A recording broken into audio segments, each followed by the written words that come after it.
What's up? Glad to be back. Welcome in. It is the podcast, according to sources, as it says right there at the bottom. According to sources, it's streaming on all digital platforms.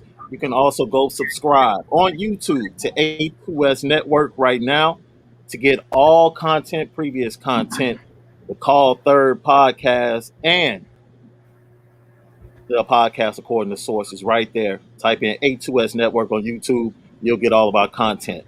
As always, man, I'm just running down the middle of the court, running this fast breaking podcast land, and I got the best wings in the game.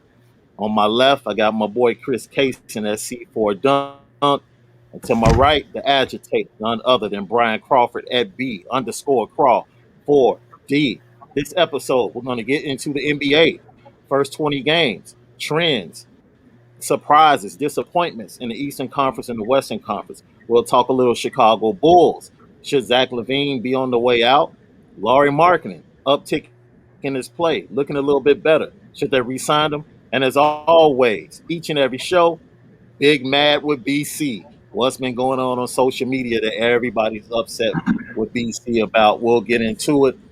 And then we'll have the other dude podcast members, JR Bang and his boy Mike. They'll be joining us to talk about the influence of basketball players on the culture and the game of basketball. So we'll get into it. But I want to start right here. Throw this no-look pass to my left to my boy C4 Dunk for your opening layup. Man, if I had an opening layup, man, I was thinking about this, but my opening layup is I'm one of those weirdos who will watch teams you're really not supposed to be watching, and I know Memphis is on the come up. That kid, Ja Morant, there's like 3 point guards that I like watching. Trey, Ja, and De'Aaron Fox in Sacramento, but Ja is just ridiculous. There's at least something nightly that he does, whether it's on the highlight or nothing, that's just ridiculous. I mean, and to be at that size, to be wiry but strong, like that kid's gonna be. It goes without saying, but that kid's gonna be a problem for a long time coming. And if you're Memphis, they got to put something around that guy quickly. BC? What is my opening layup? I mean, I guess, the NBA has been entertaining for a lot, for the most part. Obviously, you got a lot of coronavirus cases and that's kind of changing everything around. But the basketball, for the most part, has been good. And I'm just happy to see it. I'm still not used to empty stadiums and empty arenas and, seats being covered and stuff like that. But I mean, in terms of the actual play, the league has been good, as long as they can get the virus under control and everything like that. I'm happy with what I've seen so far. Like I've been enjoying the season. I've been watching way more basketball than I have in the past couple of years. So, just from that aspect, it's good for me. So I like the product that I've seen on the floor. I've been disappointed in a few players, but other than that, nah, man, the league has been good. So that's my opening layup. I ain't really tripping on nothing today. Man, let's get into it, man. Eastern Conference, very tight. Philadelphia sits at the top. The Clippers, they just went on a recent run, looking really good. Paul George is playing out of his mind right now. I know you have something to say about that, BC, as we look forward to the playoffs. But what's the most surprising thing that you've seen? And let's start with the Eastern Conference. I think the most surprising thing I've seen so far is just the fact that Atlanta hasn't really taken the step that I thought that they would take, and particularly with Trae Young. We have Rashad Phillips on a couple months back or whatever, and he was saying that we all kind of agreed that the Hawks are ready to take that next step. And I don't know necessarily what happened to Trae Young, but I definitely expected Atlanta to be a lot better than what they have been.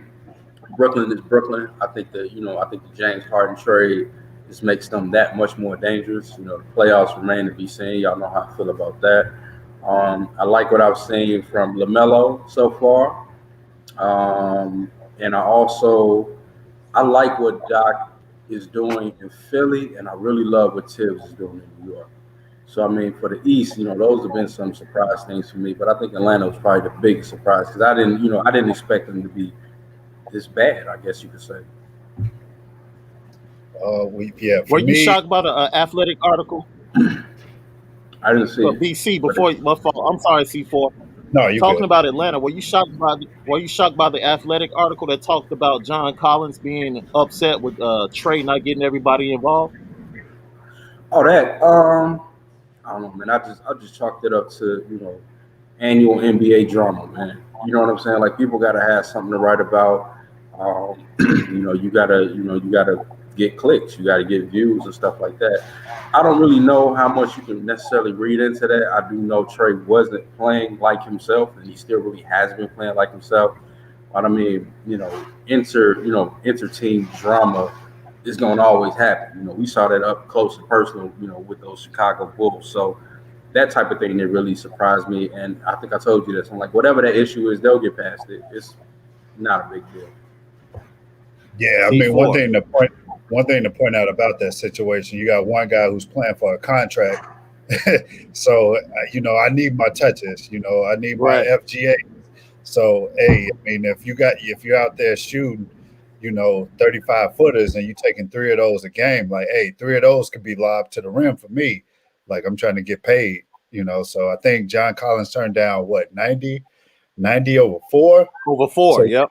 yeah, so yeah, I'm pretty sure that plays a part in like, hey, bro, like, give me the ball. Like, no, we ain't. You can't launch like five of those threes. Let's cut it down to two. But as far as surprises this season, the New York Knicks, for one, how Tibbs has those boys playing. The Cleveland Cavaliers have also been like defensively, like very impressive. Two big back-to-back wins over Brooklyn a couple weeks ago. Gordon Hayward from the Hornets is having a resurgent season. Healthy, he's now like featured in that offense, and I mean he's showing what he wasn't able to do in Boston with the injuries, and then you had Jason Tatum and Jalen Brown coming into their own. Jalen Brown, his ascension. I mean, both offensive and defense. I mean, he's definitely an all star this year, just with the way he's played.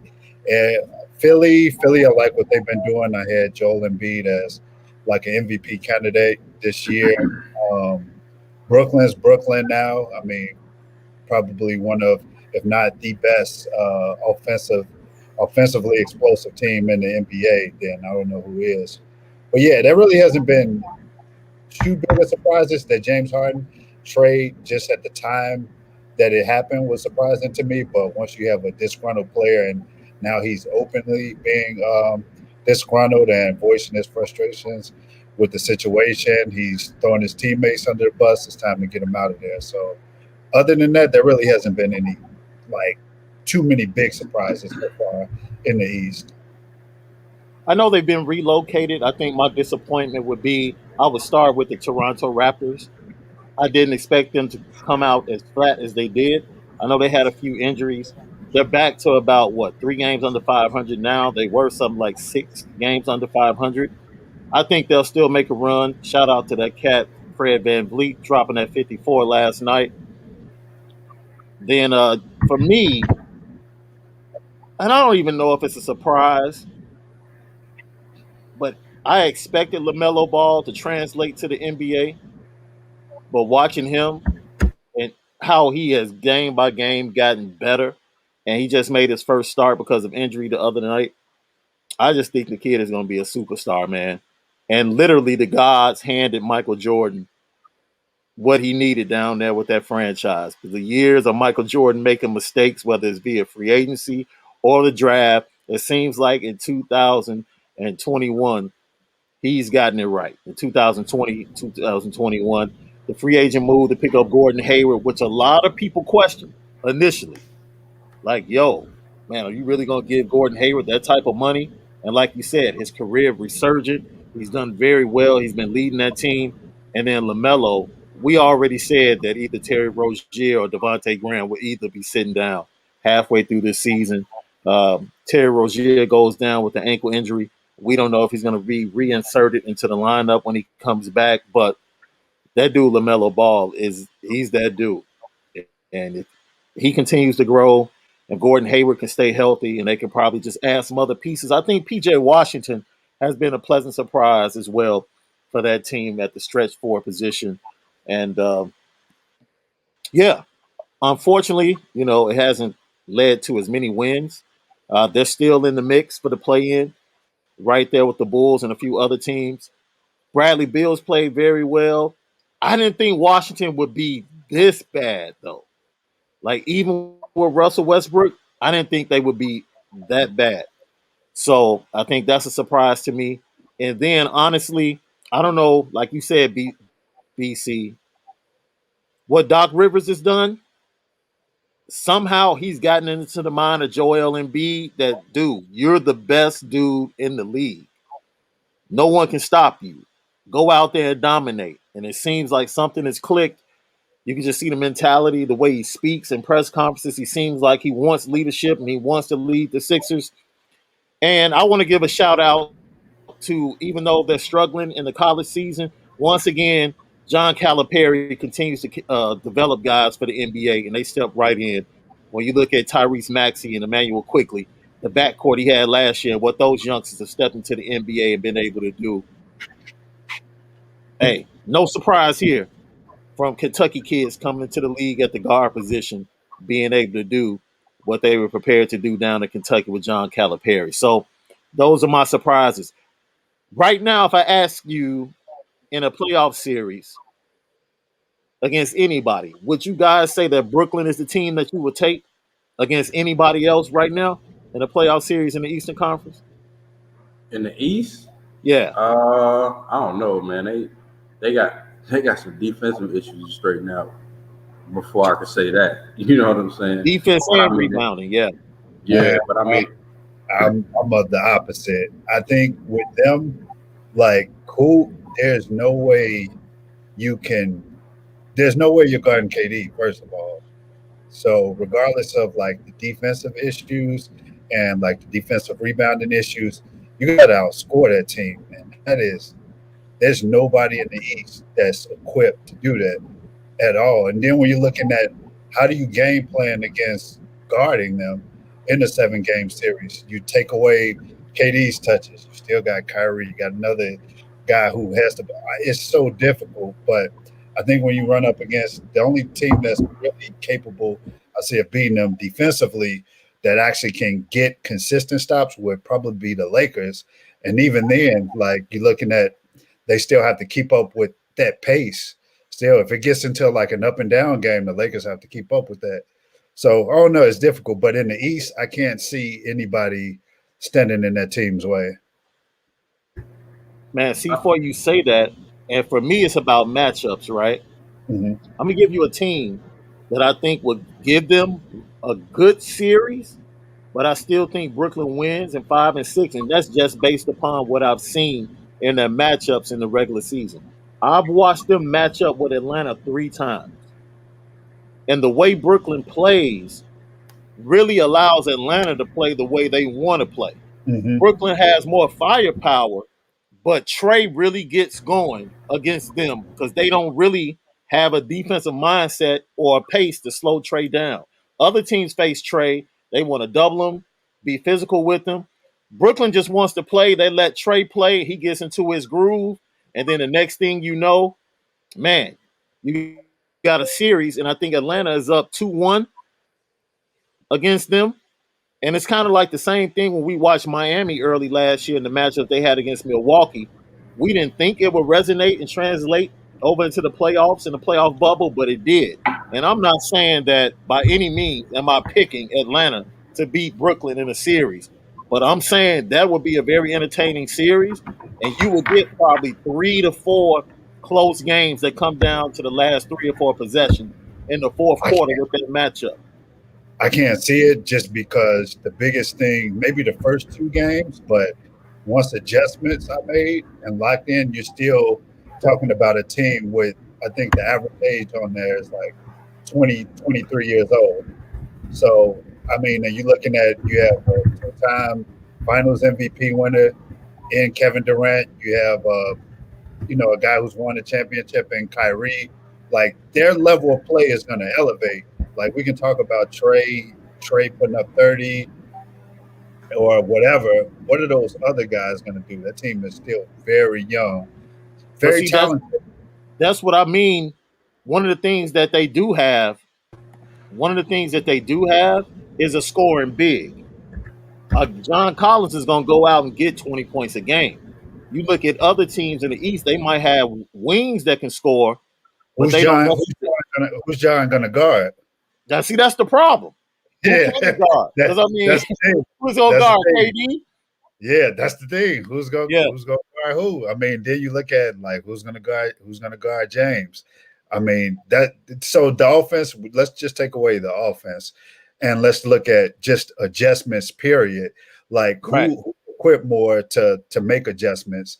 Like there's nobody on Atlanta who's equipped to give any one of those three guys any type of issues like on the offensive end at all. So that's what it comes down to me. I think it'll be the first two games will be like, oh, okay, we got games of 150 to 140 something. But when it's time to like lock in, make adjustments, like, all right, Trey got off for 44 this game. Let's go ahead and make this switch and do this. I think Brooklyn is more equipped to do that.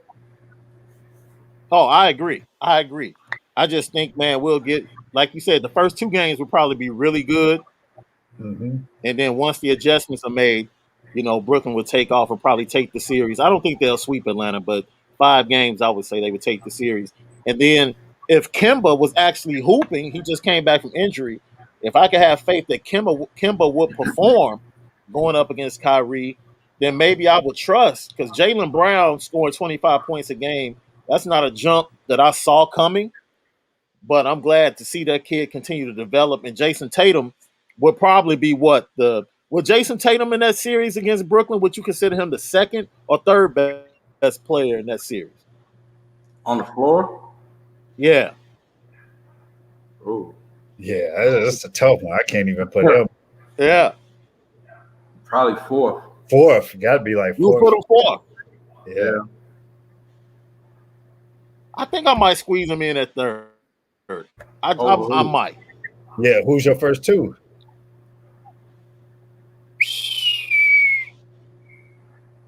See, let me take my bias out of it. Let me do that first and look at this objectively. As you know, look, I'm on this James Harden push to the side kick right now. So I will put him third behind Kyrie and KD. But I mean, I wouldn't be mad at saying he was the fourth best player in the series. I wouldn't be mad at that. I don't think that's disrespectful, because he's a very good man. I think in another 2 years, he might be able to creep up to number two if he continues to develop. But so basically, we're saying no one is going to beat Brooklyn right now as we look at it currently. We look at the Eastern Conference landscape in a series. I'm not saying that. They could probably lose because I don't trust James Harden in the playoffs. I don't. But I mean, in terms of like on paper with what you're looking at, yeah, I mean, they look unbeatable. But like I said, they got defensive issues. Like you can't. I understand what Chris is saying. Like nobody's gonna be able to outscore them. But at some point, particularly in the playoffs, you got to make stops, and that's kind of what it comes down to. And then, like I said, there's always that James Harden disappearing act factor. You can't rule it out because it happens so many times. You can't say, "Oh, it's not going to happen this time in Brooklyn." It very well could. So, I mean, in terms of talent-wise and on paper, I mean, yeah, I mean, they're pretty much unbeatable and unstoppable. But we don't play games on paper; they get played on the floor. A lot of things can happen. You talked about, as we make the transition over to the left coast in the Western Conference in the NBA, you talked about Ja Morant, and kudos to Memphis being able to hold the fort while he was out with an ankle injury. He comes back a little bit quicker than expected, and he comes back full bore, just really lighting the NBA up, taking the next step for Ja Morant. And of course, they're still missing the guy Jaren Jackson Jr. What do you need to see from him the rest of the way? It's like, we know he doesn't have Jaren Jackson Jr. You think and you hope that they can make the playoffs, maybe get into the play-in, as competitive, when you add Phoenix coming up in the Western Conference and other teams.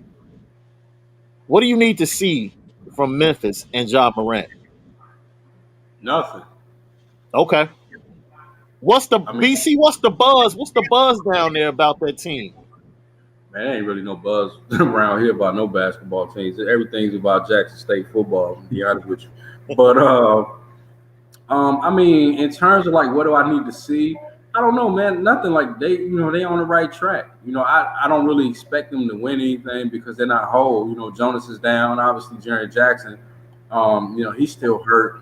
But in terms of like development and how those guys, play, I think they're very good. I mean, you got guys like Melton coming off the bench, killing. You got a guy like Conchar. I never even heard of him. Like, who is this dude? Right. You know what I'm saying? He coming out there hooping.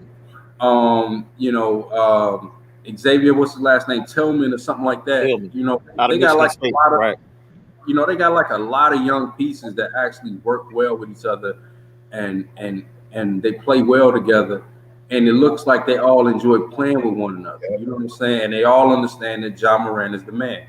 So I don't know if I really need to see anything from them right now. Like I have no real expectations of them, because they're in the West and they're not 100% healthy.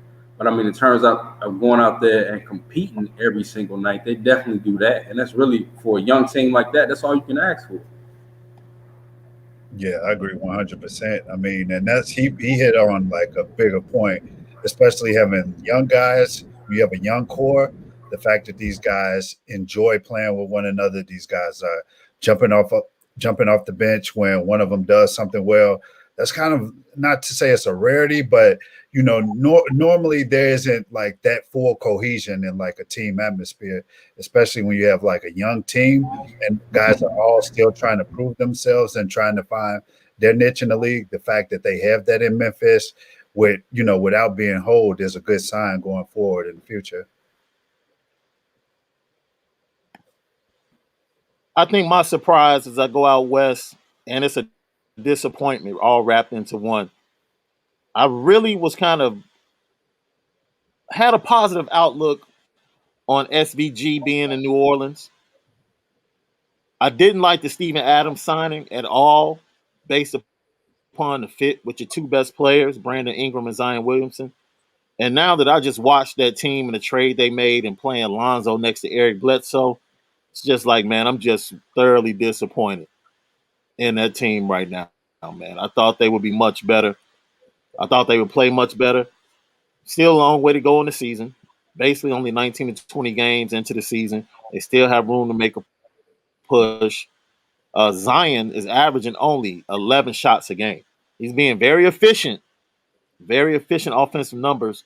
He's still struggling on that team is still struggling on the defensive end, even with Steven Adams in the middle. But Steven Adams has progressively gotten worse in his pick and roll defense, even going back to his last few seasons in OKC. So even getting him with, the NBA being heavy pick and roll, he's a big guy. He's never averaged like 10 rebounds.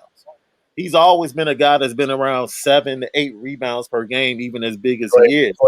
Play with Westbrook, so can't steal rebounds. So yeah, can't get rebounds playing with Westbrook. Yeah, but he's still averaging about 7 to 8. Go ahead, BC. New Orleans' problem is they just don't have no talent, man. They don't have nothing. Like, you got Brandon Ingram, you got Zion Williamson, and then after that, it's like a bunch of throwaway dudes. Like, Eric Bledsoe, it's probably over with for him. You know what I'm saying? I mean, Lonzo Ball has probably gotten as good as he's going to get.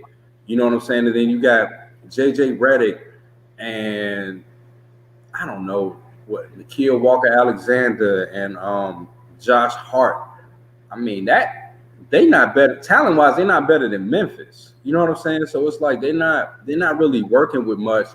And then, you got basically Brandon Ingram as your number one option. They take a lot of shots out of everybody's hands. You know what I'm saying? And so to me, it's just like Stan Van Gundy, even though I think he's a decent coach, I don't think he's a great coach. I mean, his back is up against the wall because he's just not really working with nothing.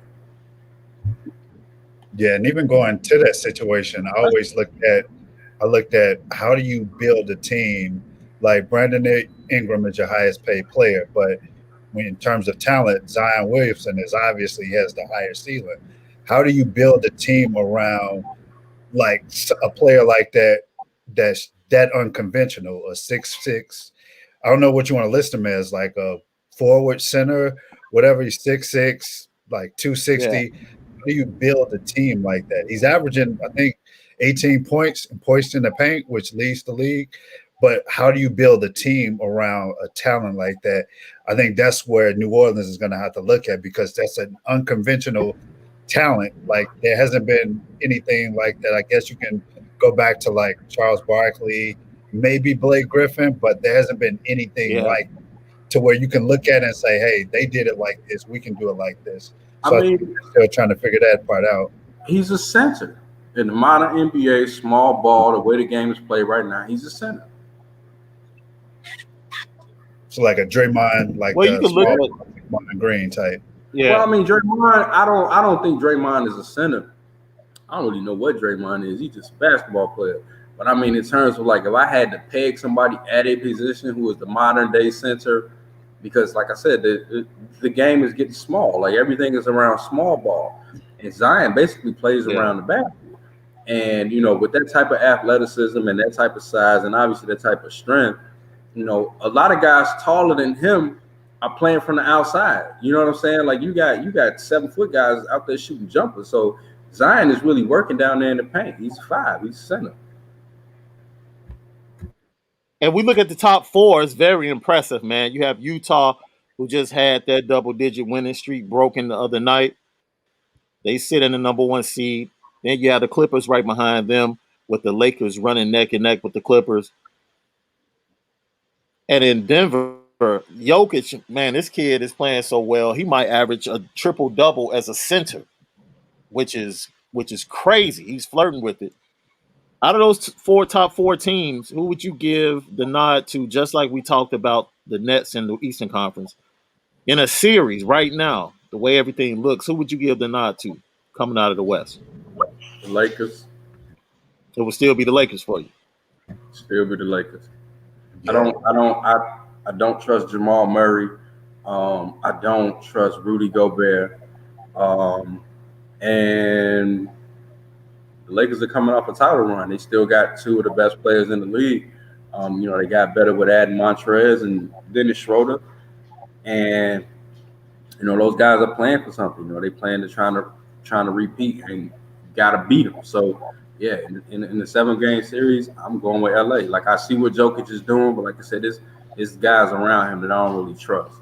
And until they show me that they can play consistently like that, night in and night out, like he does, I don't believe in them.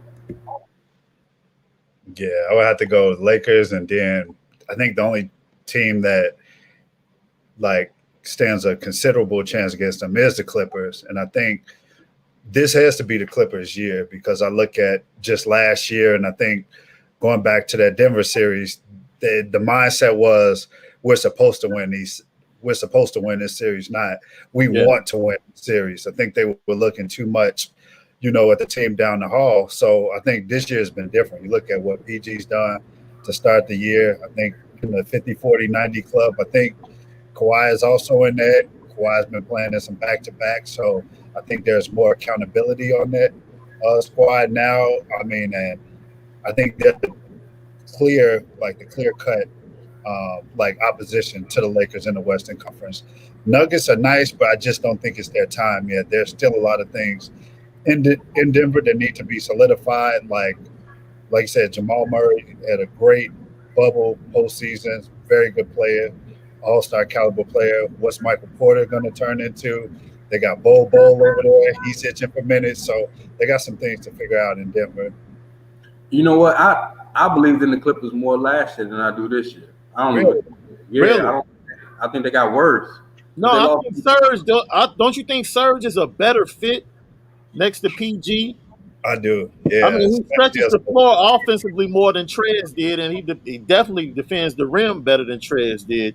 So you put him next to those defensive guys on the wings, I think defensively they're more equipped for the playoffs, and they're more equipped to try and defend Jokic.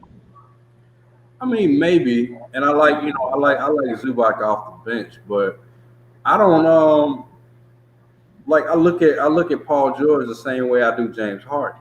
It's like I know what Kawhi is gonna give me night in and night out, whether it's the regular season or the playoffs. I don't know what I'm gonna get from Paul George. Like right now, he's playing well and he's on a good run. But I've seen him do that before. You know what I'm saying? And then I've also seen him take that into the playoffs and completely flame out and disappear just for whatever reason. And I'm not even talking about the bubble. So, there's it's too many things that I've seen from players like that just make me weary to jump out the window. And then, like I said, I was higher on them last year than I was this year. So we'll see though. You're talking about two dudes that probably suffer from the same type of playoff vice too. We'll get to that later in the show. But now it's time. Let's go ahead. Got a special segment each and every week. It's time for Big Mad with that cat BC. As we bring in our special guest, our brother J.R. Bang, host of Yo, what's good? Some Dude Pod. Hey, What's up? What's good? What's good? Hey, Bang.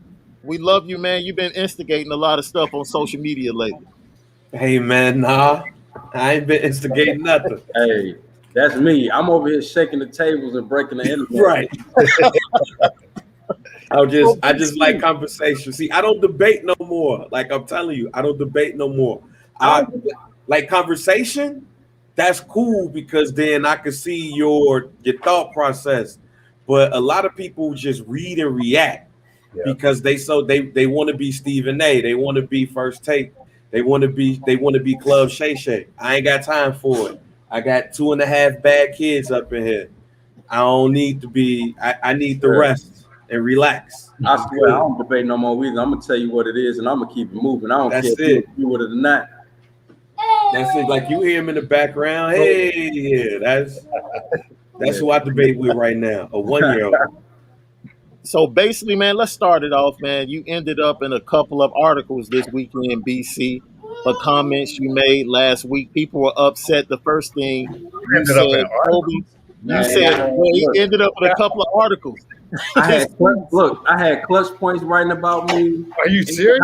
Hip hop, yeah, and like it might have been a couple more, but like after them two, I kind of stopped and I sent it to Shaun and Bang. I'm like, yo, I didn't even see this. I had no idea. Wow. But that conversation literally went for like a couple of days, and I didn't realize that it had gotten as big as it did. But yeah, man, I had people taking their time out to write articles about me, bro. Like, really? Well, what you said was in the tweet was Kobe's influence on the game was low top sneakers, which we still see very evident in the NBA today, with 80% of players wearing low top sneakers. And people took that as being disrespectful to Kobe Bryant. I understood where you're coming from. I want to give you this right now, this moment to explain what you meant by that influence on the NBA and the culture. I mean, I've said this before, you know what I'm saying? Like, and it's like, if the thing that's really funny to me is that people really don't know the culture of basketball. They don't really understand it. They don't walk it, they don't talk it, they don't live it. They just see basketball on TV, and that's just kind of how they process it. But the culture of the game is way bigger than that. You know what I'm saying? The culture of the game is about the swag of the game, how we dress, how we wear our shorts, how we wear our shoes, how we get out there, on the court and, and do what it is that we do.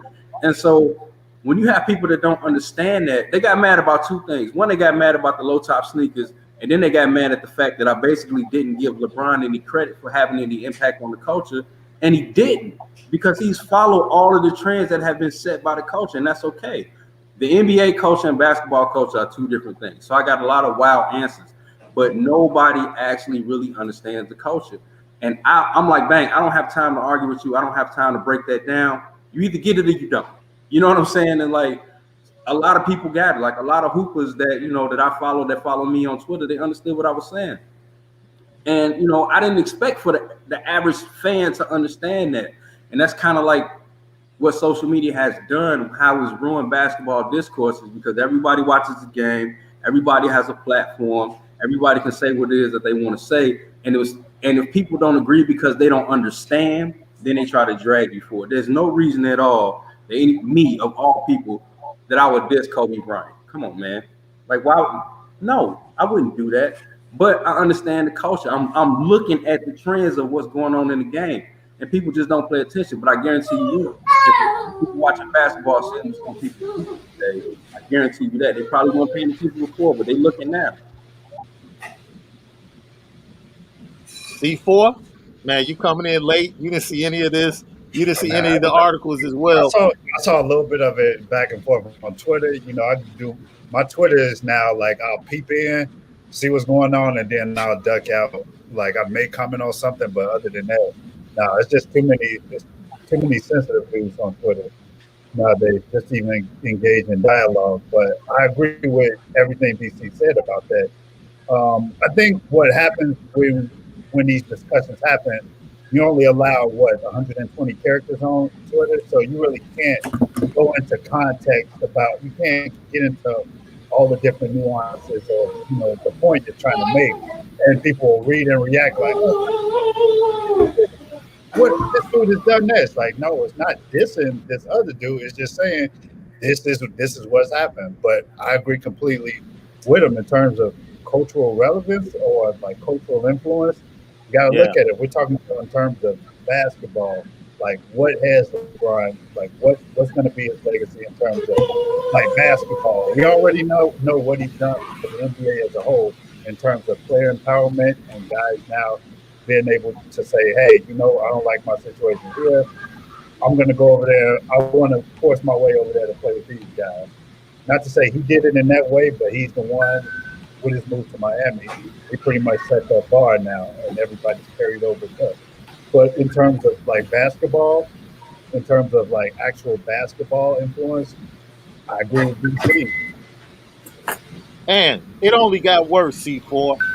We ends up on the article based on the Kobe comments, and then the next day, somebody gets big mad with BC because his comments about LeBron and says there's no way Michael Jordan was a cultural icon. What? Right. What? Right. And what? Dude, like we were all like, what are you? He's literally redoing Michael Jordan's movie. He's 15. He's 15. This person's 15, right? Right. It's got to be. Nah, that's no excuse because my son is 7, and he know the impact that Michael Jordan got. No, he wasn't. If I'm not mistaken, he definitely wasn't 15. Yeah, that's no excuse. He was a younger cat. I would say he was in his 20s. Yeah, but he definitely wasn't 15. That's the scariest thing about this is like BC said, everybody has a platform. If people are reading this and buying into it, that just taints like hundreds of people's perception because people will buy into something and not really do their own research about it. But to say, man, I had the same face. Jesus Christ. I had the same face. See, okay, so this is one of the reasons why I don't debate no more. Like I have discourse, I have conversation, but no debate. Because when I came in, everybody see debate shows, but they don't know what goes on behind the scenes of debate shows. Everybody see debate shows, but that they like, and I'm trying to. I don't know who it was who said it. I think it was Dame Lillard who said that like people don't watch games, they watch box scores. Mm-hmm. And okay, and I know what he was saying, but here's why I'm gonna disagree with him. When I came up, I learned how to read box scores before I knew how to read. But because of box scores, it allowed me to learn more about the game because now I can see all of the nuances and then put it to look at the paper and be like, okay, so this is how this happened. This is how we got here. People don't even look at box scores no more. Like if you look at ESPN, they barely even show the box score. Remember back 15, 20 years ago when the great screen to come up, you had the first, second, third quarter, and then you don't even get that no more. You get the little joint, they show the score, and they tell you what one or two people had scored in that game. We don't even get box scores no more. People don't even know what that is. Don't nobody even go to some of those websites that even give you those box scores.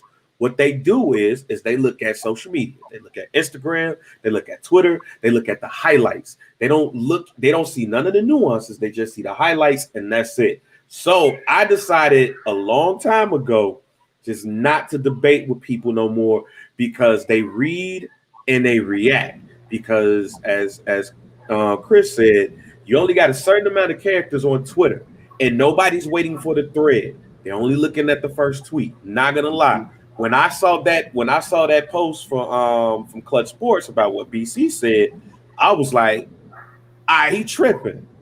But instead of me saying, yo, he tripping, I'm like, let me read and see what Buddy talking about. And then I went to his Twitter and I was like, low tops. I didn't think of that. And then when you put the article piece where it says Nike was like, nah, we ain't on that. But now 60% of the league wears low tops. I was like, wait a minute. Yeah, that's true. And I didn't know the backstory. People don't care about the backstory. They only care about what they see. They only care about the quick stuff. And so, and that was my point. Not to cut you off. My point was, listen, just because y'all not paying attention to it and y'all don't see it and it never actually occurred to you does not mean that it's incorrect. Right. It means that you ain't been paying attention. Because I definitely wasn't paying. Look, I didn't realize that low top shoes was damn near illegal to wear. Like, nah, you need them joints at your ankles. I didn't even realize that. And it took Nike to take a chance on what Kobe was talking about. And then next thing you know, KD got low tops, Dame got low tops, Steph got low tops. Everybody got low tops. Hell, it took me a while to even register that even with Mike's shoes, Mike had high tops, but then when you bought low tops, 9 times out of 10, when those first came out, you was like, nah, I'm not copping them low tops and them Jordan 9s. You tripping. Mike had, what was it, the low top 11 that he had? Or maybe it was one low top that he had that he played in a couple games, but it never actually caught on. You know, right. Like it didn't catch on at all. But now it's like, like I said, you got Nike came out with the low top with the Kobe, all the other shoe and he won a championship in them. Let's not forget that. Yep. He won a championship in them. All of the other shoe companies got in on the game. They started making low top sneakers. So now you're talking about people not only hooping in low top, it became a fashion thing too. Because now you go into the sneaker store, just about everything you see is a low top shoe. Yep. You know, and if you go outside and you see people walking around, a lot of times they got on low top sneakers. And it does not register with people. But again, if you're not paying attention to the culture of basketball, you wouldn't know that. So the other part of what you're saying is the culture of basketball, right? When I put that into some dude pod group, that read and react. It's like the first thing is, oh no, buddy tweaking, buddy tripping, buddy dumb as hell. See, I read and then I think about what somebody is saying. Now, if I disagree with you from there, I disagree. But sometimes it ain't even about disagreeing. It's just looking at the other person's opinion or looking at the other person's thought process. You still might not agree, but you're like, okay, but I see where Buddy is coming from. That's why I'm like, I'm not arguing with these cats. However, it took me to explain that for me to go, oh, okay, I get it. I totally understand. But even talking about the culture of basketball, like, when it was DG who had put up the LeBron, Steph, Kobe, and I forgot who else and who Michael like Jordan. Michael Jordan, and the most impactful, most influential in the 30 years. And that's why I said that, like when somebody said I'm not taking LeBron now, I was like, yo, we're not talking about social justice here. We're not talking about no school here. We talking about ball. Is LeBron the most winningest basketball player in this day and age, in this time, between his titles and going to the finals? Yes. But what have you worn that from LeBron James? What have you seen from LeBron James that made you want to get it because of LeBron James? You're not buying LeBron James shoe because you got to have that shoe. You're not buying no jersey just because you're buying it because you like him. But culturally, Michael Jordan is the culture of basketball, and he is still technically the culture of sports. Period. AI, braids, tattoos. Ain't none of these players got tattoos or braids or even having their jerseys or their clothes baggy the way that man got his hair braided during the game. None of that has happened. That is all cultural. We're not talking about throwing the ball in the hoop. Now, with Steph, throwing the ball in the hoop, a three-pointer, he made culturally. He made that. It's almost like, well, it's not no almost. It is like Tom Glavine and Greg Maddux, the commercial, like the chicks did the long ball. Yeah. That's what he did for the three-pointer. Chicks did the three-pointer. And then Kobe, if Michael Jordan is the culture of basketball, Kobe is the culture of basketball junior, to the point where, and I forgot who said it up in the group. Oh, it was my man Allen. Shouts out to my man Allen for Prosser. He was talking about how people non-black was going and gravitating to Kobe.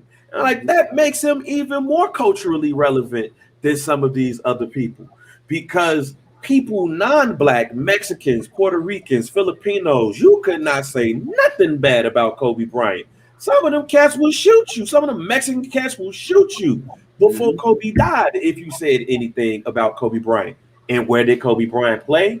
In Los Angeles, California, with the most notable team in the NBA. Stop playing, man. We're not talking about basketball. We're talking about basketball culture. We're talking about taking your gym shoes off and putting it on your shoulder and not walking outside of it. We're talking about the stuff you wear, the stuff you do, the stuff that make you feel. We're talking about inside stuff.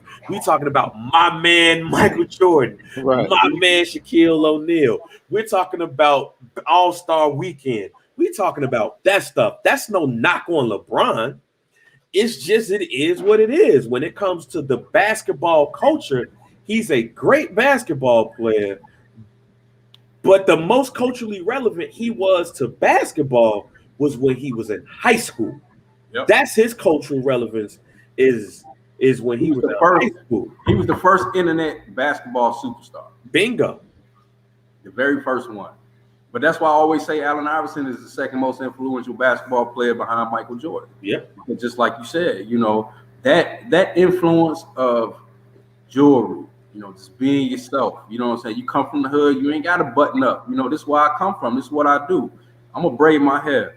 I'm going to wear my tattoos. And we talking about, this has resonated well after he stopped playing. Yeah. You know what I'm saying? Like, you see his influence everywhere, dog. So it's like, people, you have to understand just because you're a fan of basketball, and like Draymond said, just because you can understand who hit the shot does not mean you actually know what's going on in basketball. And a lot of people that get mad at me and that argue with me picked up the game way later than I did. You know what I'm saying? And so that's the other thing too. You can't really argue with me if you ain't seen as much basketball as I have. You know what I'm saying? Like, if you didn't pick up the game until LeBron James, you really can't. You don't even understand the evolution of it. You're not even really a student of it. You know what I'm saying? You got to be a student of the game. That's how we was. We grew up to be students and fans. Now they just fans. That's it. They don't care nothing about what happened before them. That's irrelevant to them. And so, like, you working with half-ass information. Yep. And that's just kind of where sports is going. Yeah, I think. Yeah, go ahead.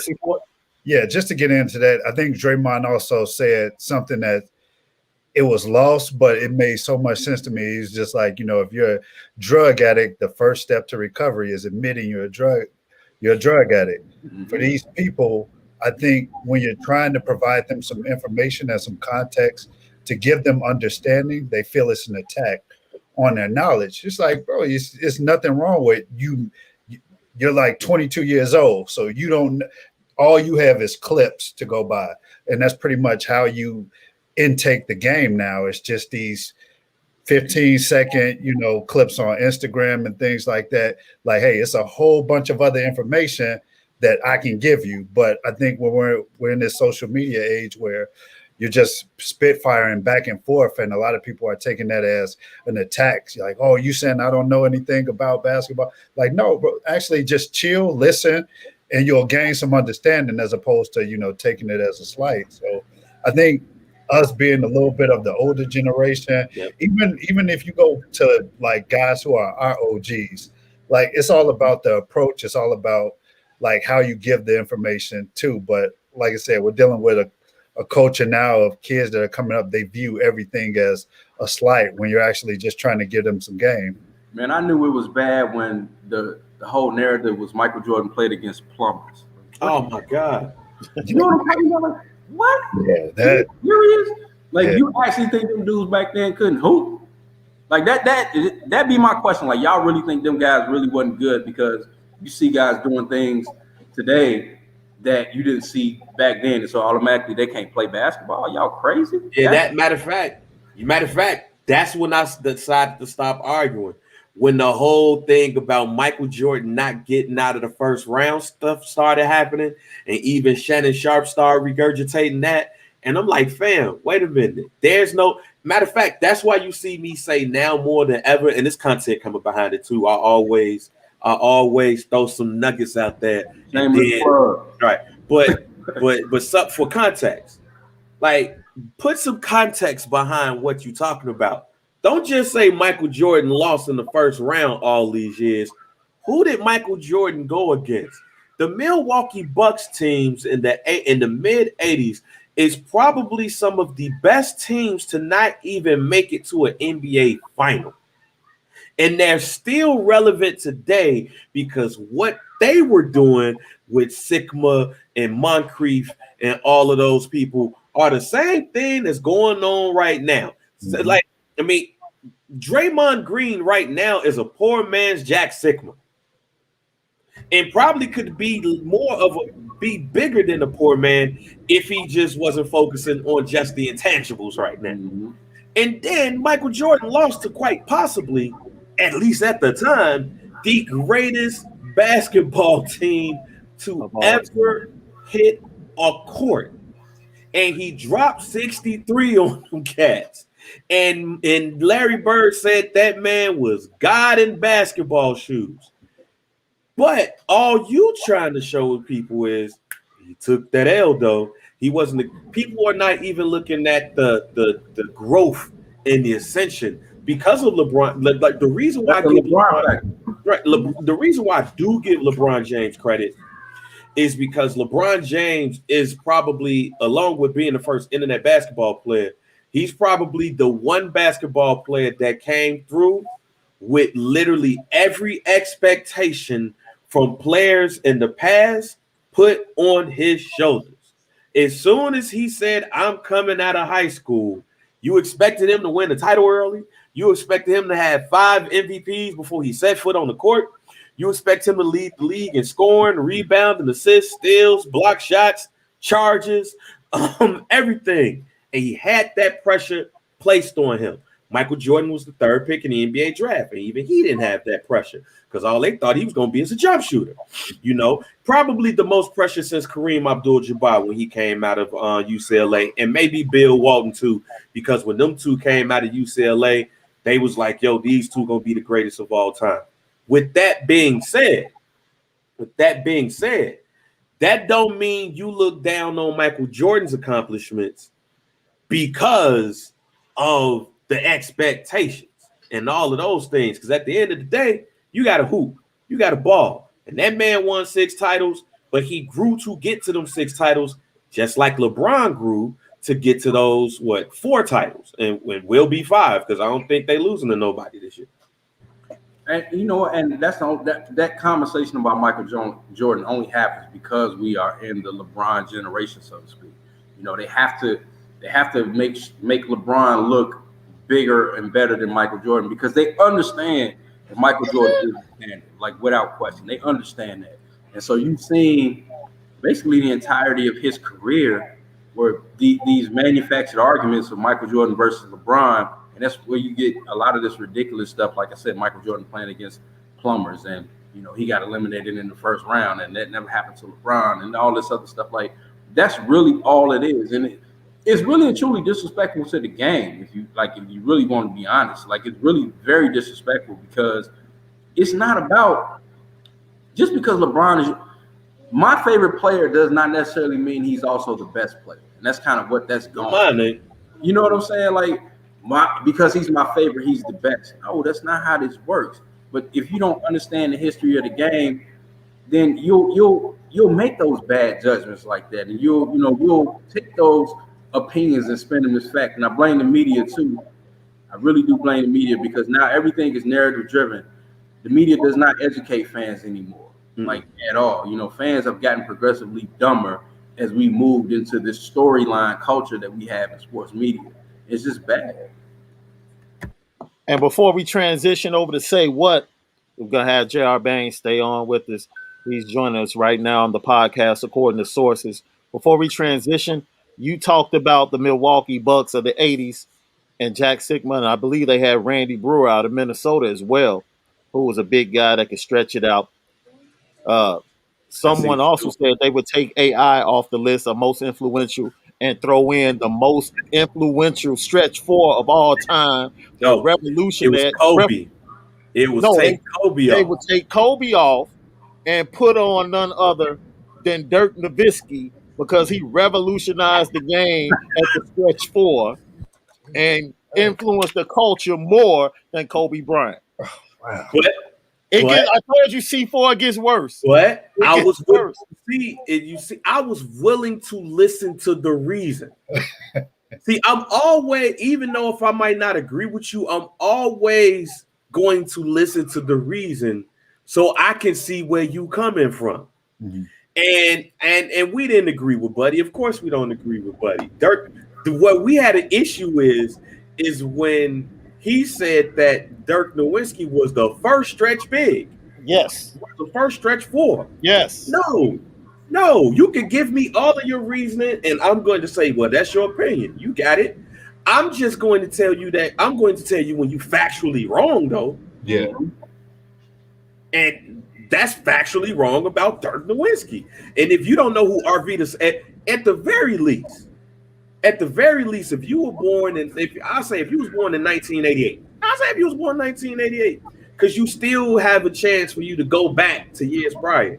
Yeah. And you can't even go back as far as Arvidas, Sabonis, and Russell in the 80s. We definitely can't have no conversation because who did Dirk learn from? Yeah, Dirk's idol was Detlef Schrempf. Right, that was his idol from the same country. Right, that's why I said I'm like fam. You ain't never heard of Cliff Robinson?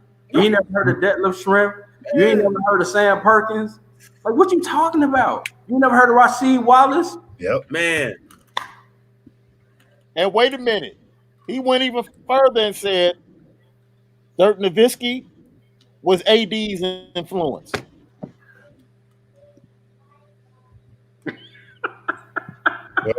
Hey, you see why that's why I don't engage in dialogue on Twitter because you're literally talking. Oh, this was Facebook. Oh, this was Facebook. This is some dude pod group. There's a couple of people up in there that he meant well though. He meant well. His intentions were good. No, he admitted only after we gave him the names of 8 to 10 players that were stretch bigs before Dirk Nowitzki. He admitted that, okay, he's not the first, but he's the most influential. Okay, basically you're saying legacy. So, but wait, so he's not the first, but he's the most influenced. Oh, AD is not a stretch four either. He's not a stretch big either. I mean, influential for what? You had a couple guys take the wrong way. He changed the game. He revolutionized the game because everybody in the league wants a stretch big now. No, these are his words. The rules dictated that. They don't have nothing to do with one player. If they were if they still had 90s era rules today, Dirk Nowitzki wouldn't be coming down pulling 40-foot threes. Hell no. Nobody would. We'll be seeing a lot more mid-range shots, more emphasis on attacking the rim. 7 feet, get down on the block. Yeah. I know it's a lot of play. I think one of these days I'm just gonna be like, yo, what basketball bum wishes they was playing in this era? And here's why I'm posing this question that way. There's a lot of players who was nice, but ended up bums because the way that the systems made them play. The game was facts. Like, do you think I'm like Brad Sellers is a bum?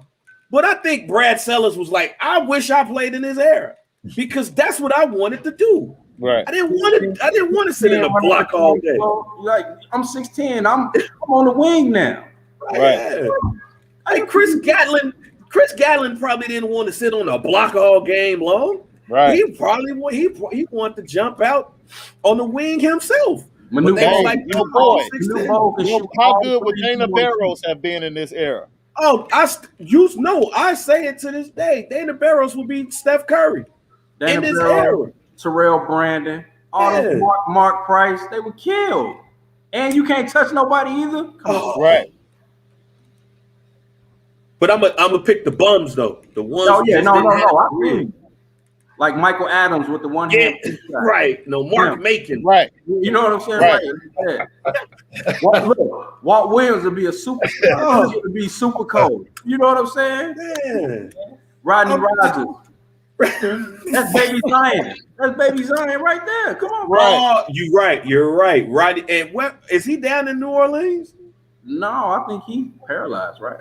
No, I mean that was Roy. Now who? Roy? That was Roy Rogers. Roy Rogers. Yeah. Roy Rogers is the coach. Yeah, but they were damn near the same player. Yeah, Roy Tarpley minus the cocaine.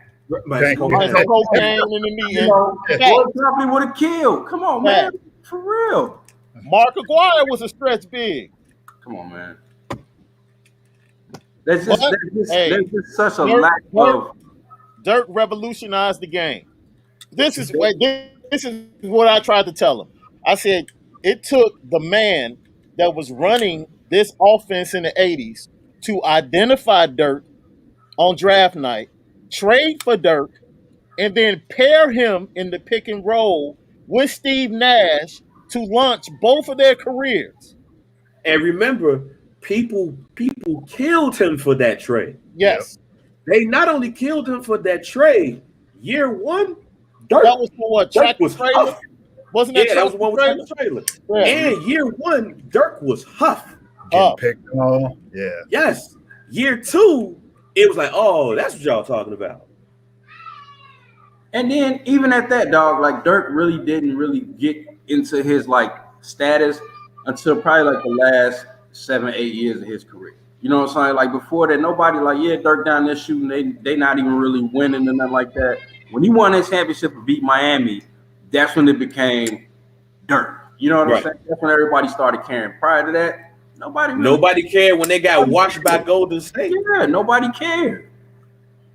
I was so drunk that night they won too. The biggest influence, the biggest influence on the coach from Dirk was the fact that he got a cold sister.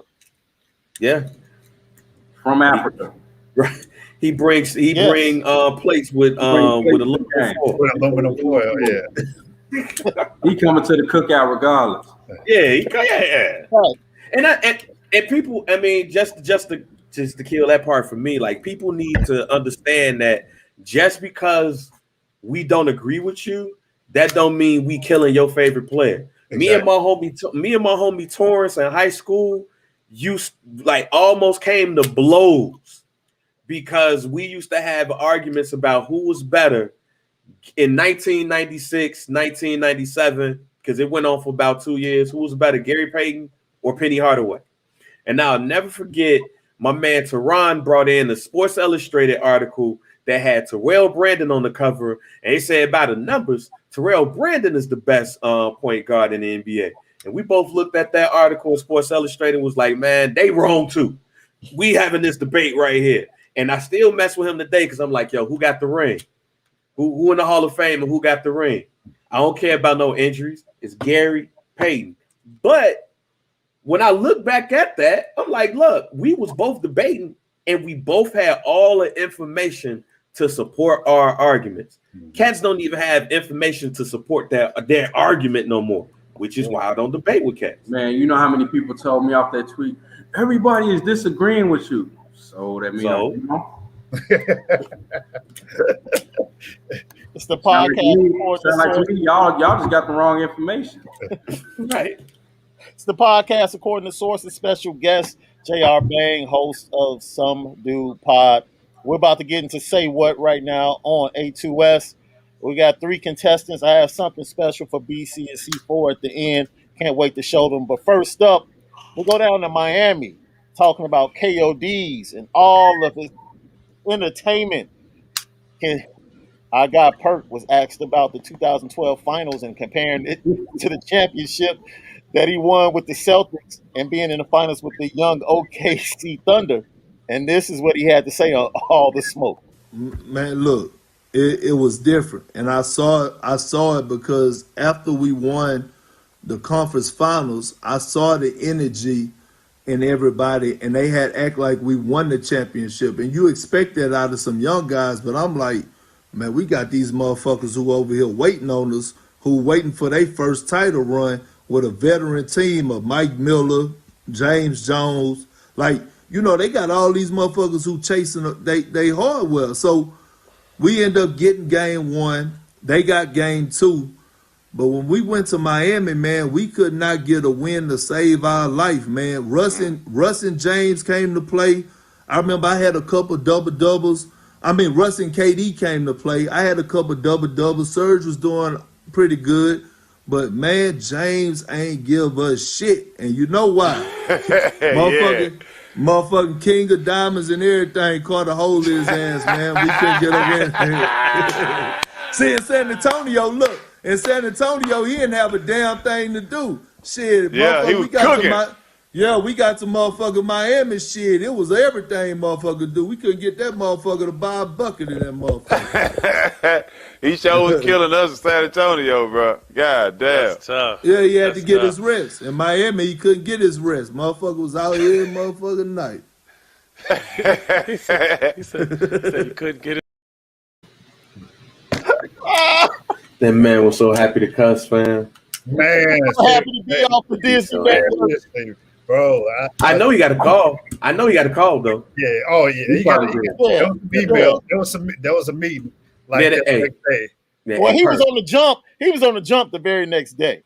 Oh, he still got it. Went well. Yeah. He still. Hey, man. Hey. Look, I understand, but you on the network now. You on the worldwide leader. You can be free, just not be too free. Right. Stephen A. called him, bruh. You right, big homie. Right. Hey, but he looked so happy to just he could be himself. Just talk. You know what I'm saying? Without being buttoned up. He was free. But you know what? He was right. And that's the very same thing I've been saying about James Harden is what I said at the top of the show. I don't trust him. You know, I saw him when they lost in Houston. I forget what year it was. But like that very same night, he was in the strip club and it was all over the internet. Like, I was like, that was 2018. 18. Was it 2018? That's what I say. He was the worst superstar in NBA history. I'm talking about, and fam, he disappeared for them last 2 or 3 games of that series. He didn't do nothing. And then after the game, you end up in the strip club. Yeah, he was reluctant to shoot in a couple of those. Yeah, like that's why I said, like, yo. And I've been saying, like, man, is he point saving? Like, what's really going on? Like, why? Like, you look like Tony from what's that? Blue Chips. Like, man, it's the same. Come on, man. Like, really? Like, I know what I'm looking at. I'm not crazy, bro. Like, you really not trying to shoot. My mama gonna lose her house. Yeah, like you really trying to give the game away. So ever since I seen that, bro, I don't believe in the man. And if they got to play somebody like Miami, Brooklyn going home. Yeah, but the crazy part about that is, I mean, those guys were what, 22, 23 around that time. Perk's obvious. I think that team had Perk, Nick Collison. Like, I understand you really can't control nobody else, but like, bro, we're like, this is it. This is what this season has been about. Like, hey, go out there for once. Because I think they're probably in Miami probably for a total of four days. When they went in between 2 or 3, they had the extra day of rest because they switched venues going from OKC to Miami. So they had 2 days in between. You spent a week. You basically spent a week. Right. Yeah, you spent a week there. So it was 2-3-2. The format was 2-3-2, right? Yeah. Right. Spent a week.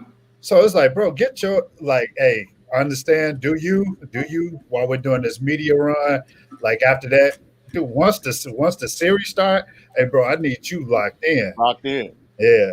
Chris, But you know what? I would Go agree ahead. with you with him being young, but like I said, man, he did that shit in 2018. Right, that's what I was gonna say. You know what I'm saying? Like, come on. Yes, that's what I was gonna say. Like, I understand when he's 22, 23 years old. Yeah. But James Harden is at the age right now where I ain't saying you got to settle down, but it's like, all right, man, I can't do the same thing I was doing, man, in OKC, man. Let me go ahead and stop playing to get this ring. And he ain't. Like Stack said, it's like Stack said, yo, you sitting around here following rappers. Yeah. Yeah. Well, they might have to watch That's why I out. always say, man, like you got a certain select players, a certain group of players who in it for the competition, and you got another group of players who in it for the lifestyle. Yep. James Harden is in it for the lifestyle. As talented as he is, as good as he is, as great of a scorer as he is, the winning part of it, he does not take that part of it seriously. So I guess now we'll be having TMZ will be following everybody walking in and out of Pumps and Rick's up in Brooklyn. He is Starlets, man. Starlets. He is Starlets. I don't know if Club Tita is still open up there. Yeah, I said he got traded from Onyx to Starlets. That's all, fam. That's Talking about you in there with no mask on, fam, and all. And you know what? BC? I think they're gonna be successful because all he has to do is play Magic Johnson. That's it. All he has to do is pass and get 6 points a quarter. And that's it. So in actuality, he can rest. And then when the night is over, I can wild out a little bit more because I'm not as tired as I was. Right. Look, here's the other thing. We seen players like, listen, man, Allen Iverson could go party all night and come out the next night and kill you. The same thing with Dennis Rodman. With James Harden, he party all night and he come out and he quit. Like, he don't even play hard. Like, that's the part that killed me. James Harden, that dude that get the snapping that like for three days he be snapping at Export Fitness. But that one day he came back from the club and his homies was like, yo, man, no, we got to go run him back at the gym, man. Oh, man. Well, that game when that tournament started at LA Fitness, you like, bro, what? You going off the runs? Like, Right. So I got to play for real? No, I ain't. Right. Now we lost the intramurals because of you. Right, exactly. Yeah, because you with the divine. He mentioned a great point that I was talking about with Brooklyn. It's just like, you look at James, even if you don't trust him just from the past few years in the postseason, it's like, look at what does he have to do? Like, it's not his job to carry the team anymore. But Chris, it's gonna be one night. They're gonna need him. Right. I'm gonna ask this: if, like, say this year something happens, who's gonna take the fall for that team if they don't do what we expect them to do? Harden because of his record. No, in big game. You know how the media is. Nash. It's gonna be KD. You think so? Yeah, the most we can, like, he has an out. Steve Nash has an out. It could be Harden, but I think the majority of the blame is gonna fall on KD. Yeah, he's putting up 35. The only reason why I disagree with you, BC, I mean that shouldn't happen, right? But it's only because where he came from. You put up 35, but you put up 35 with these cats and you couldn't pull them up. It's easy to go pull up 35 with Steph and Klay. Yeah. Now but you got Kyrie, who is eccentric, right? And you got Harden, who going to starless afterwards. Right. So you're doing it with disciplined cats. You supposed to take these undisciplined cats and make them disciplined and make them this because you KD. Well, yeah. So he's an easy scapegoat. So yeah, you're right. He will take the blame. Yeah. He'll definitely take the blame. So man, let's go out to the Bay, where over this weekend I got Klay Thompson recovering from that torn ACL, joined the FS broadcast, right? And he did like the second half all the way to the end of the game. And I guess Rodney McGruder, journeyman since 2013, undrafted. after the game, went over to a teammate because I guess they were saying something crazy to Wayne Ellington in the first half. And this is what Klay had to say on the broadcast, Fox Sports debate. What's Magruder doing over there? There's a little scuffle. What are you talking about, Juan? Rodney Magruder. I don't know. This dude might be out the league soon. He's probably mad about that. Who knows? Wow. Shots fired. He's over here checking my guy. You good? Five over here trying to start something like he's a good player or something. It's like, bro, get out of here. You might be. Sorry. All right, we're done. Easy. We're done. Man, was Klay out of line, dude? I mean, look, we in conversations always refer to guys as scrubs, talk about them, man. But the truth of the matter is, if you make an NBA roster, you're in the top 95 percentile of what you do in the world. So even though we say that, I mean, you have to respect the fact that dudes have been able to stay in the league. Rodney Magruder, never having a guaranteed spot, really has to go into each and every offseason, man, improving his game and trying to make his way onto a roster for the next season. Was Klay out of bounds, or was he right in line with most people on how they talk about players in the NBA?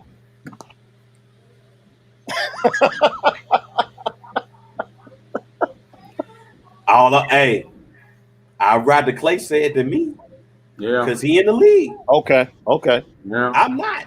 I don't really Rodney have. Magruder with my ass right now. I don't even really have an opinion on it. Like Rodney Magruder barely plays anyway. You know what I'm saying?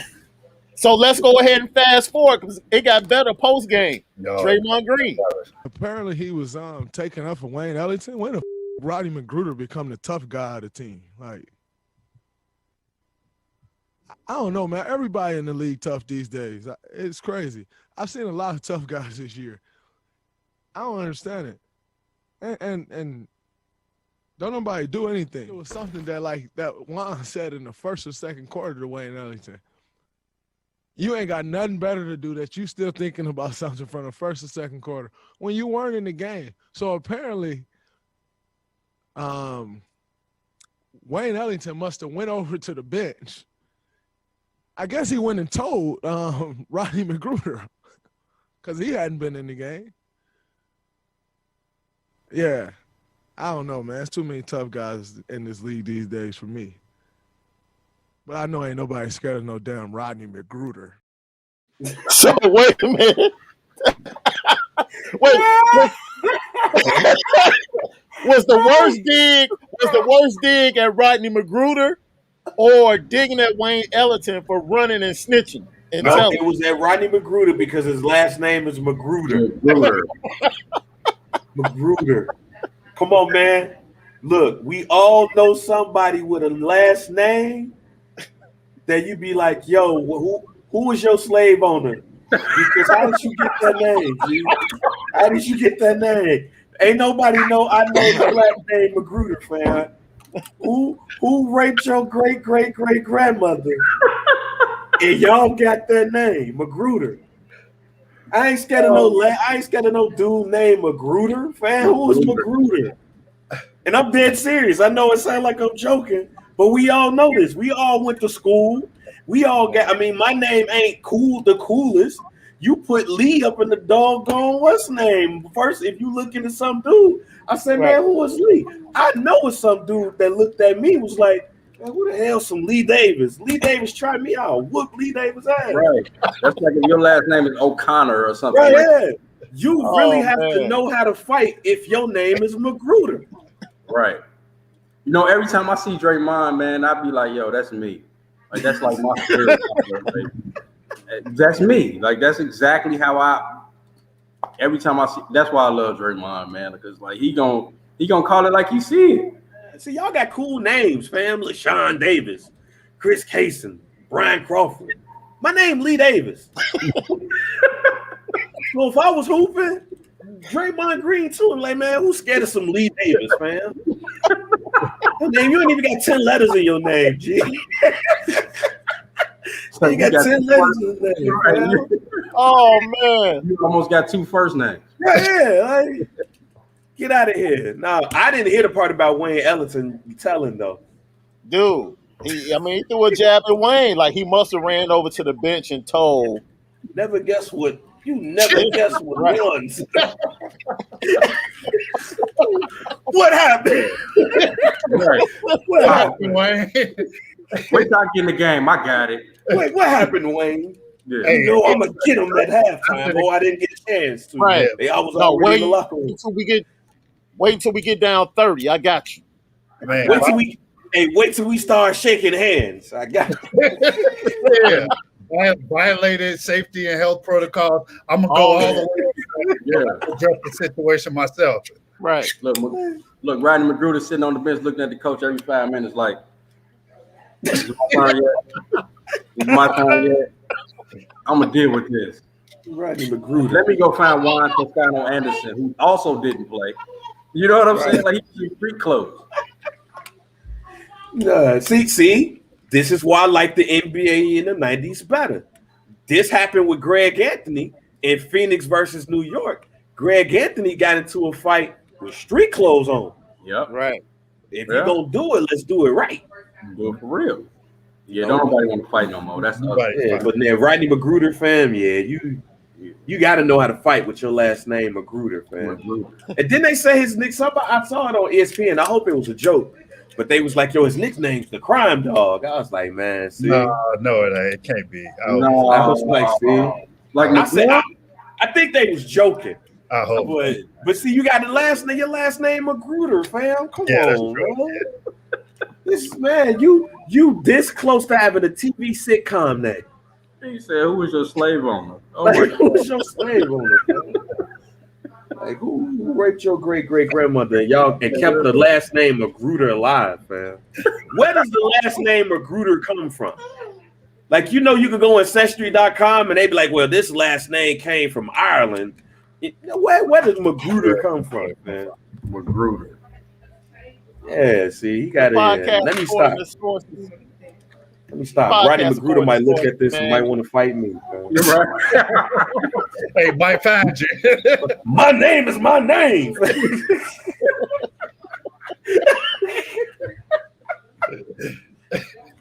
Rodney McGruder, Rod. Oh, his name.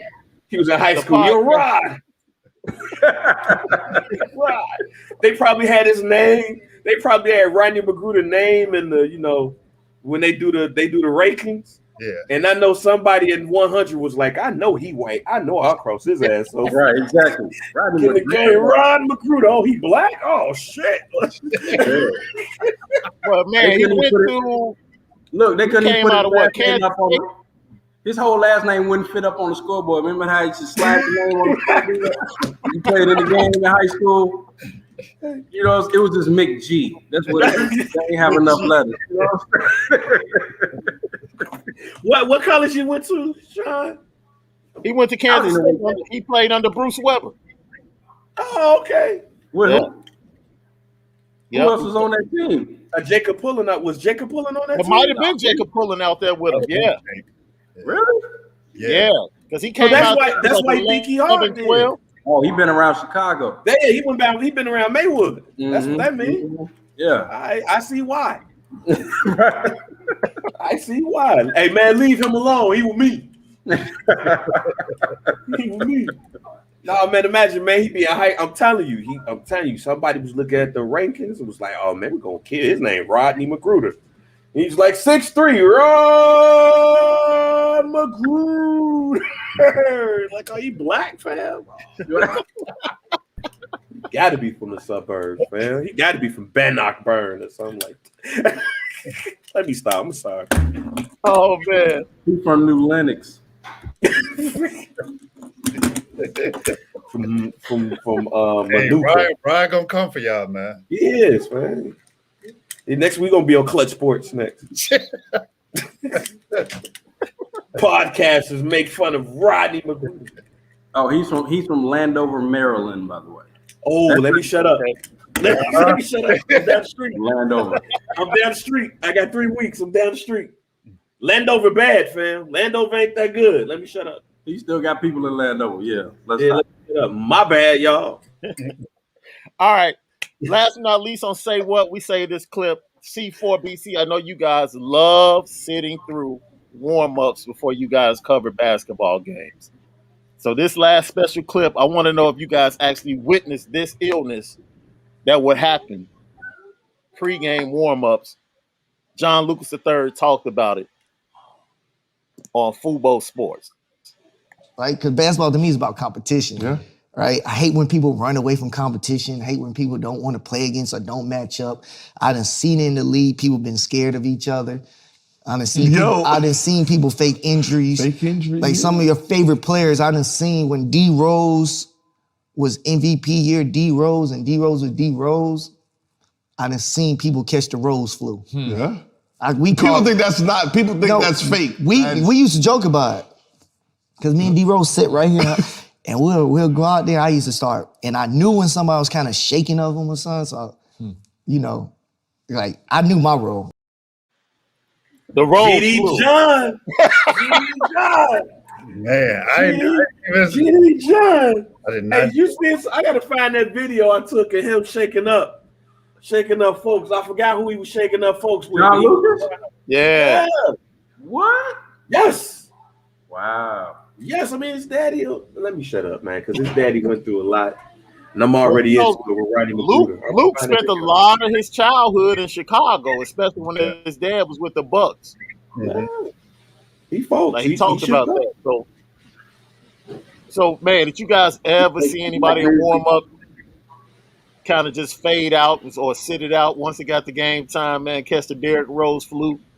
No, I never saw like warm up somebody, but I don't want to throw no names out there. But if you go back and look at, I would say from year 3 and 4, go back and look at some of the box stars, especially the box scores, looking like the opposing team. There's a point guard or two that you may not see that made it to, you know, suit up that night. There was a couple of times that happened. Like they'll come out with a toe injury or something, maybe chin soreness. There was a couple of times that happened where people did not go against that dude. I can't say I blame them at all because that dude was going through everybody. But I can confirm we used to get to the games early, like when guys would like be out there warming up and shooting whatever, everything's kind of loose or whatever. And I remember like just having a conversation with guys, and they would look down on the other end and like see a guy working out or warming up or whatever, and they wouldn't come back out for the game. Like I've seen that happen. Like I had them conversations with players. So yeah, like I believe that.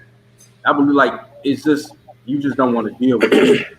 You just don't want that smoke that night, and that happens. Yeah, but I didn't know that happened like with Derrick like that. But he was like serving like every single point guard he ran up against. So yeah, I mean, I think that's just one of my favorite stories of situation like that happened. I remember, I think Kobe broke his index finger, like some small bone in his index finger, like the night before in Utah. And I normally get to the arena like 3:30. So when the gates open, dude, I get there, sit my stuff down in the media room. I go to the courts about 3:45. Kobe is already in like a full sweat. He just got this finger tape, trying to figure out like how he's going to shoot with this padding on his index finger, on the shooting hand. Bro, he's in a full sweat, like going hard. It was him and I forgot who the assistant coach with the Lakers was. I remember watching that entire like 40 minutes of him having already been out there working out before I got there. He's walking off the court, and when you leave out through like the visiting player side, that's where guys are coming in the tunnel to go to the locker room for the Bulls. And I remember John Salmon made eye contact with Kobe, and he's seeing Kobe like in a full sweat, and I just remember the look in his face going like, what the fuck are you serious? and I remember like Kobe like kind of gave him a look like this and kept walking. Kobe scored, I think, like 22 in that first quarter. Like John Salmon's in foul trouble, I think, within 4 minutes. And then to add on to that story, go back and look that game up. It happened in like December. I can't remember the year, but man, I remember just watching him go to work. That had to be, that's like 2010, right? Something like that, 10, 11. But look, and to add on to that story, it was either the next night or the night after, He went to Milwaukee with that big white tape on his finger and hit a game. Yep. And he wore that tape the whole rest of the year. I got a T-shirt with it when he won that 5th ring, and that whole finger is taped up. Like, that was the whole thing. But yeah, Kobe intimidated a lot of players, man. Yeah, it's a couple of dudes who are like that, especially if you're a 19-year-old kid, you got LeBron and Kobe's poster and the thing. We just seen it a little bit, like this dude a different breed, but quickly got in the game against the Clippers. He went up to Lou Will like, "Yo, bro, you used to be my favorite player." Yeah, and it was like respect. But there's other dudes. It works in a different way psychologically. Like you get out there and you can't compete because you're like, "Damn, I'm really guarding this dude. I'm really out here," and you done lost him already. I'm gonna go and say it. I know C40 want to say it. You know who was really scared of Derrick Rose? Brandon Jennings. I already knew. C4 was trying to save him. I throwing him under the bus now. He didn't want that. Brandon Jennings never wanted it. You could have just threw his name. You could just. I ain't gonna say he was never scared. He always played. He played. There was nothing he could do with it. But like I said, I'm not gonna throw any names out, but I would go back and look at Rose's year 3, year 4. Go look at the teams that came into Chicago. Go look at all-star point guards. You realize, hey man, this guy's. Go back and look at the injury history. Sore toe, like cold injury, flu. You like, oh come on, bro, you dodging them. It's a couple of point guards on there. Look, I ain't never covered the league, so I can't answer that. I figure there's a lot of players that be like, I just don't feel like playing today. I don't feel like guard. But I'll never forget Joe Forte when he was with Boston. Boston played Chicago. It was the first Bulls game I ever been to also. And I had right rim seats. And I remember seeing Joseph Forte, he had a ring in his ear. Bling! It's like, oh. And it caught the attention of 2 women. Joe Forte is the first person that I ever see not come back from the second half. Because he was with those 2 women. Because I ain't see them 2 women for the rest of the night either. What? Yes. Wow. That's why you're right now. I will never forget that, because that night that's the night that I was like, oh man, basketball players really just be balling. Because Antoine Walker was balling and talking to his family at the same damn time. Mm-hmm. I was like, yo, he's really having a conversation with them. Mm-hmm. Hey man, you see I'm about to go bust Tyson Chandler ass real quick. Hey yo, watch this. Doom, doom, doom. It's like, wow. And Joseph, like I said, Joseph Forte, I ain't see him for the second half. Me and my homie ain't see him. And the next time we saw the 2 ladies, they was fixing their clothes. And my conclusion was they was with Joseph Forte. That's the only NBA story I got. I've seen crazy things. Yeah, I could believe that. Yeah, I can believe that too. Podcast according to sources, man. JR, what's going on in Some Dude Pod this week?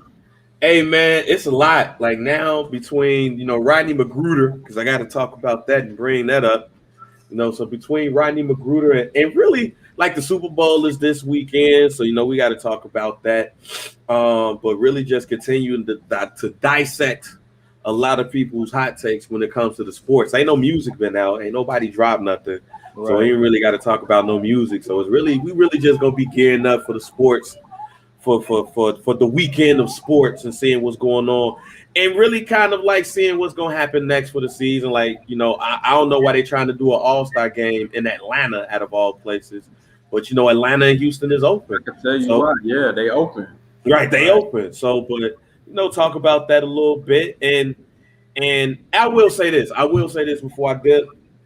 The one thing that I always say about basketball is that basketball is the one sport where 9 times out of 10 the talent is gonna win out, and the only that one time that it don't win out is when somebody on bull. So that's why I don't see nothing but the Brooklyn Nets versus the Los Angeles Lakers in this finals.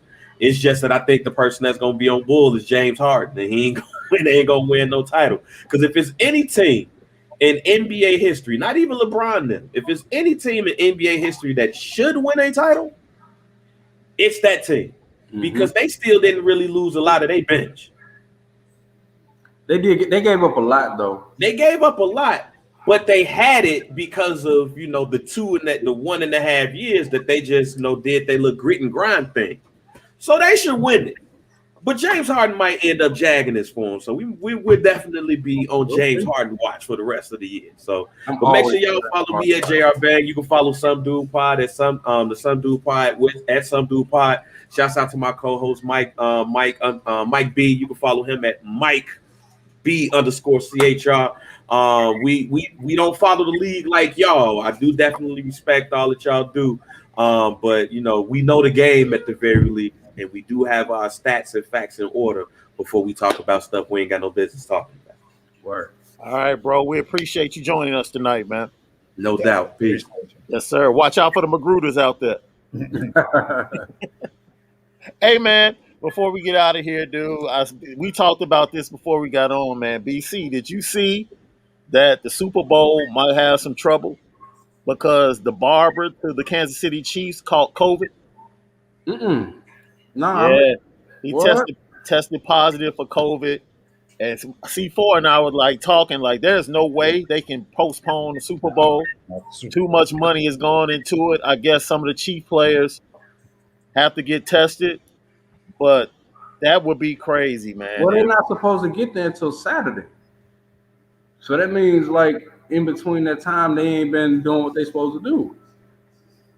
They're not giving them no extra time in Florida. The Chiefs supposed to be in Florida this Saturday. That's it. That's all they get.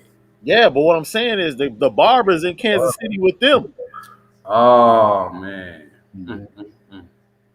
Well, no, it's going to be a super spreader event. They ain't finna cancel that. Right.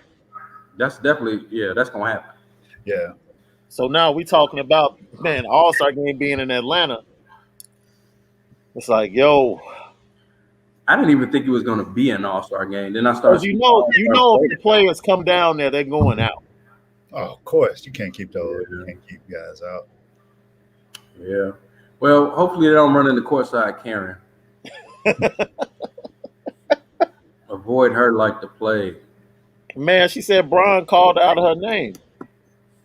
Listen, it's about 1,800 people in that stadium. If that happened, we would have heard it.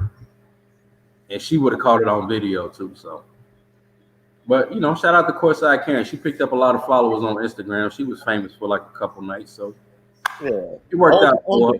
Over under, do you believe she's actually 25, 26? Hell no. She says she's 25? She says she's 25. Oh, she said she's 25. Yeah, she says she's 25. Well, her husband is definitely like 60-something. And that's who LeBron was talking to. He was calling him, like, saying he was on steroids or whatever like that. So he's super old. But 25, I mean, she very well could. But she, when Martin say, nah, you at least 30. Right. You know what I'm saying? God bless him. Yeah. Man, that's it. Podcast according to sources. Month of February, man, we're talking about culture, our culture, the impact of athletes and the NBA all this month. Next week, get in tune with us. We'll have ESPN's on Jason Reed on with us. And then the following week, we'll have Justin Tinsley from the Undefeated Hill and ESPN. He'll be joining us, man. And I think Monica McNutt might be joining us the final week of February, man, as we close it out. Definitely get a female POV on the impact, especially with what the WNBA just came off of doing with the Atlanta Dream and how they got the ball rolling, which led to those runoffs and eventually, getting the 2 Democratic senators. Speaking of WNBA, shout out to Candace Parker for coming home, man. Man, you know what? And I'll leave you all with this. I had an opportunity to EP an interview with her 2 months before the All-Star game last year. Jonathan Hood interviewed her. And she said something in the interview that caught my ear. And it kind of resonates now that she chose to come home. Because she talked about looking back her life. It really kind of like hit her that she chose Tennessee over DePaul. Because she got all of her skill sets from going to Doug Bruno's camps all those years. And she had a relationship with Doug Bruno, but she felt like Tennessee was the place for her to be. And if you, of course, you look back in retrospect, she made the right decision. Yeah. Playing for the legendary Pat Summitt, winning multiple titles at Tennessee, Olympic gold multiple times, winning multiple titles with the LA Sparks in the WNBA. Her career blossomed. Now she's with Turner Sports. But she talked about that and also being away and her child not being able to be home around family and friends. And now I think her daughter now might be, what, 10 or something like that, 9 or 10. So Mm-hmm. she gets to come home full circle, even though she didn't choose DePaul, she chose the Chicago Sky. We can play in front of family and friends. Hopefully things will open up and we can get some fans in there to support a team that has a legitimate shot at the WNBA playoffs and the WNBA title. And then going even further, she gets to come home and have a young daughter around family and friends here in Chicago in the Chicagoland area. So kudos to her for coming home, man. I think that's big, man. I just hate this during a pandemic and we really can't have the pageantry behind it, the big press conference and everything that probably would have come with it. But either way, man, kudos to her and the Chicago Sky for making it happen. And I'm looking forward to it, man. As we get out of here, man. Oh, before we go, yeah, we gotta say rest in peace to Sekou Smith. Yes, without a doubt. Without, man. I apologize, man, for that. Definitely. And I just felt, man, you know how a lot of people, when someone passes away, they'll play clips, you know, of like when they were on their show or whatever. I just didn't feel right. Exactly. Yeah. You know what I'm saying? I wasn't trying to exploit. I'm like, nah. I know what he was to me. My relationship with him goes back like maybe 10, 12 years. Yeah, about 12 years. I know the connection you have with him, BC, Jackson State, conversations you had at C4, him being on the show and the relationship you guys had. Genuine dude, man. Yeah. Genuine dude. That's all I can say. Plenty of times, man. I remember I went down there for a cheerleading competition with my daughter, and I just reached out to him just to say, what's up? And the dude showed up on my daughter's competition. You know what I'm saying? And then after it was done, we went and grabbed a bite to eat. So I was like, that's just the type of dude he was. And this was just over us texting and him joining the Jared Payton show. Like, we literally formed a relationship through text message, man, and a couple of calls. And when he found out I was down there in the area, man, he came to check on me and make sure everything was cool. So just a genuine dude, a great spirit, a great writer, and he's going to be sorely missed. He's definitely going to be sorely missed. Yeah, man. I thought about when we had him on the podcast, we was talking about homecoming. He was like, yeah, man, next year I'm going to be there. And it's like crazy. Like, there is no next year, man. So everybody stay safe, man. Do what y'all got to do. Please. It's not playing. And just take care of yourself, man. Health is wealth. We see that. Absolutely. And, I have to. I wish we could end there. But on the way out, what are you guys going to do with Levine and Markin? With who? Zach Levine and Lauri Markin. Oh. You keep them? You move on? I don't know, man. I think it's crazy they talk about getting rid of Zach, but that's insane to me. I think you could probably get rid of Lauri before you get rid of Zach. Like, 25-point scores just don't grow on trees in this league, and you need to have one of those. So if I had to choose, obviously I'm riding with Zach. Lauri can go. My thing is, it's the Bulls. It's like, what are you bringing back? If you're bringing back draft picks and things like that, then you got another 5-6 year window where you're on something to materialize. You at least have two guys now. You know what Zach is. Zach is a star. Lauri is kind of looking like he's turning the corner. It's just like there's no, unless you can bring a guy like Anthony Davis, or you can get somebody here that's fully established, nobody should be in a rush to trade anybody from the ball. I agree with that. Podcast according to sources, streaming on all digital platforms. Go to YouTube right now and subscribe by typing in A2S Network. Hit the subscribe button. And anytime we do a show or we post anything on the network, we'll be able to go right to it. We appreciate everybody that joined us tonight. Thank you to JR Bang, Some Dude Pod. Check them out each and every Saturday at about 4 o'clock, I believe, at 4 o'clock Eastern Time. That's Some Dude Pod. We'll be back with you guys next week. As I said before, Jason Reed will join us as we get into the impact. That's another thing that we could have brought up on Big Mad. BC, you remember that? Oh, LeBron having his own show. oh yeah. Athletes had never had their own shows Oh until God. LeBron. Yeah. You know what? And we need to change that segment to Big Mad at BC. I'm not mad at nobody. They all mad at me. So, man, for my wings, Chris Cason at C4 Dunk, Bryan Crawford at B_Craw4D. 3 dudes from the game. Love the game. Just talking the game. We'll see you next week right here. Back the podcast according to sources. Peace out.